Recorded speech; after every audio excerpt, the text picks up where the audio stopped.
Hello সবাইকে, good morning. কেমন আছো তোমরা সবাই? আশা করছি সবাই ভালো আছো, সুস্থ আছো। আমি মোটামুটি আছি। আমার গলা শুনে বুঝতেই পারছো খুব একটা ভালো নেই। ঠান্ডা লাগা, জ্বর, সর্দি, কাশি, এর মধ্যে দিয়ে একটা সপ্তাহ পুরো পেরিয়ে গেছে। তো এখন আগের চেয়ে একটু ভালো হলো। গলা ব্যথাটা কিন্তু যায়নি, কথা বলতে খুব কষ্ট হচ্ছে। তাই সবাই মোটামুটি সোয়েটার পরা শুরু না করলো, আমাকে সোয়েটার পরা শুরু করে দিতে হয়েছে, কারণ প্রচণ্ড কষ্ট পাচ্ছি গলা নিয়ে। তো যাই হোক, আজকের দিনটা খুব ভালো একটা দিন, কারণ হচ্ছে আজকে আমি আমার বোনকে, মানে পাশের বাড়ির বোন, কিন্তু আমার বোনের মতো এসে তাকে আজকে আমরা আইবুড়ো ভাত খাওয়াবো। তো এখন নিচে যাব, কি প্রিপারেশন কি না হচ্ছে সেটা সবটা তোমাদেরকে দেখাবো। তো চলো শুরু করছি আজকে ব্লগটা, পুরোটা দেখতে থাকো আর সঙ্গে থাকো। তো আমি অলরেডি নিচে এসে গেছি। নিচে এসে দেখলাম এখনও সেভাবে প্রিপারেশন কিছু হয়নি। তাই আমি ভাবলাম আগে ব্রেকফাস্টটা করে নিই, কারণ দুপুর 12টা বাজতে চলে আর আমার এখনও কিন্তু ব্রেকফাস্ট হয়নি। তো মাকে বললাম যা হাতের কাছে আছে আমাকে খেতে দাও। তো আমি এখন ব্রেকফাস্টে খাবো এই ফলটা, দেখো মালটা বলে, অনেকেই হয়তো নামটা জানো, অনেকে হয়তো জানো না। তো যেহেতু তাতে প্রচুর পরিমাণে ভিটামিন সি থাকে, তাই ঠান্ডা লাগলে এটা খাওয়াটা খুবই ভালো। তো আমি মোটামুটি গোটা শীতকালটাই আমি চেষ্টা করি এটা খাওয়ার। তো যারা যারা এই ফলটার নাম আগে জানতো তারা প্লিজ কমেন্ট করে জানিও, আর যারা জানতো না সেটাও কমেন্ট করে জানিও। বাই দ্য ওয়ে, যার আইবুড়ো ভাত তাকে নিয়ে দুটো কথা তো বলতেই হয়। তো বুকু, আমরা ওকে ভালোবেসে বুকু বলেই ডাকি। আমার বাড়ির জাস্ট একটা বাড়ি পরেই ও থাকে। আমরা মোটামুটি ছোটো থেকে একসাথে বড় হয়েছি। খেলাধুলা, ঝগড়া, মারপিট, ঠাকুর দেখতে যাওয়া, মানে ঠাকুরের প্যান্ডেলে গিয়ে ডান্স করা, সব কিছুই। আস্তে আস্তে বড় হলো, তো কলকাতায় ও কলেজ কমপ্লিট করতে চলে গেল। আমি এখানেই পড়াশোনা করছিলাম, ও কলকাতায় পড়াশোনা করছিল। তো কলেজ কমপ্লিট করে ও তারপর দিল্লি যায়, ওখানে হায়ার স্টাডিজের জন্য যায়। তো সে কারণে আমাদের একটু কমিউনিকেশান গ্যাপ হয়ে গেছিলো, অত দেখা সাক্ষাৎ হতো না। কখনো কখনো ওই দুর্গা পুজো, সরস্বতী পুজোতে একটু একটু দেখা হতো। তারপর রিসেন্টলি জানতে পারলাম যে ওর বিয়ে। তো শুনে আমরা সবাই তো খুব হ্যাপি। ওর বিয়ের মাত্র 5 দিন পর তো আমরা ঠিক করলাম যে ওকে আমরা একটা আইবুড়ো ভাত দেবো, যে কারণে আজকে সব আয়োজন। তো আশা করছি ওর ভালো লাগবে এটা। আর আমাদের সবার তরফ থেকে ভুক্তর জন্য অনেক অনেক গুড উইশেস আর অনেক অনেক ভালোবাসার অনেক অনেক আশীর্বাদ। আশা করছি ভিডিওটা তুই নিশ্চয়ই দেখছিস। তো আজকে পুরো প্রিপারেশনটা কি হচ্ছে কি না হচ্ছে সেটা চলো একবার দেখে নেওয়া যাক। মা, আজকে কি কি রান্না করছো তুমি? হ্যাঁ, কি কি বলো।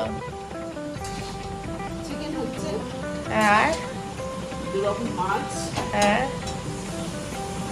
আর ডাল, হ্যাঁ, 5 রকম ভাজা, হ্যাঁ, চাটনি, পায়েস, মিষ্টি। তো অলরেডি দেখলে মা সব রান্নাবান্না প্রস্তুতি এখনো নিচ্ছে। তো সময় লাগবে এতগুলো আইটেম রান্না হতে। ততক্ষণে আমার কাজ হচ্ছে সব ঘরদোর গুছিয়ে ফেলা। তা আমি যাই সেগুলো করি, সেটাও অনেকটা সময় লাগবে। তো দেখা হবে একেবারে সন্ধেবেলায়, ততক্ষণে আমাদের ব্রাইডও এসে যাবে। তো একদম সন্ধেবেলায় আসছি। তো অলরেডি সন্ধে হয়ে গেছে আর আমরাও সবাই অলমোস্ট রেডি হচ্ছি, কারণ দুপুরে রান্নাবান্নার পর আমরা সবাই রেস্ট নিচ্ছিলাম। তো ব্রাইড আসার আগে আমরা রেডি হয়ে যাব। তো ব্রাইড আসুক, দেন আবার তোমাদের সাথে দেখা হচ্ছে। তো আমি নিচে এসে দেখি ব্রাইড অলরেডি চলে এসেছে এবং আমরা ব্রাইডকে ওয়েলকাম করি আমার মায়ের হাতে বানানো স্পেশাল পায়েস আর মিষ্টি দিয়ে। আইবুড়ো ভাতের পায়েস 3 বার খাওয়াতে হয়, এরকম নিয়ম আছে শুনেছি। তো সেই অনুযায়ী আমার মা ওকে 3 বার পায়েসটা খাইয়ে দেয় এবং একটা ছোট্ট গিফট আমাদের সবার তরফ থেকে ওকে দেওয়া হয়, যেটা পেয়েও খুব খুশি হয়ে যায়। এরপর অনেকক্ষণ গল্প করি এবং তারপর আমরা সোজা চলে যাই ডিনার টেবিলে, কারণ অনেকটাই রাত হয়ে গেছিলো। তো এই ছোট্ট প্রিপারেশনটা ওর জন্য আমরা করতে পেরেছি। তো ব্রাইড অলরেডি খেতে বসে গেছে, দেখতেই পাচ্ছ। এবং সেই দিন ওর সাথে আমিও খেতে বসে গেছিলাম, কারণ আমি প্রচণ্ড অসুস্থ বোধ করছিলাম।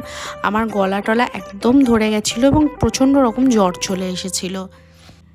তাই আলাদা করে আর অন্য কিছু শ্যুট করা হয়ে ওঠেনি। এবং খাওয়া দাওয়া শেষ করে আমাদের গল্প করতে করতে প্রায় রাত্রি 11:30 বেজে গেছিলো। এবং তার পরের দিন থেকেই ওর বাড়িতে বিয়ের রিচুয়ালসগুলো সব শুরু হয়ে যাওয়ার কথা। সেই জন্য আমরা আর সময় নষ্ট না করে তাড়াতাড়ি খাওয়া দাওয়াটা শেষ করি। এবং তারপর প্রায় 5 দিন ধরে ওর মেহেন্দি, সঙ্গীত, আইবুড়ো ভাত, এঙ্গেজমেন্ট সব ছিল, যেগুলো আমি কোনোটাই অ্যাটেন্ড করতে পারিনি, কারণ আমি এতটাই বিছানায় পড়ে গেছিলাম। আমার কথা বলার মতন কোনো ক্ষমতা ছিল না এবং অত্যাধিক জ্বর ছিল।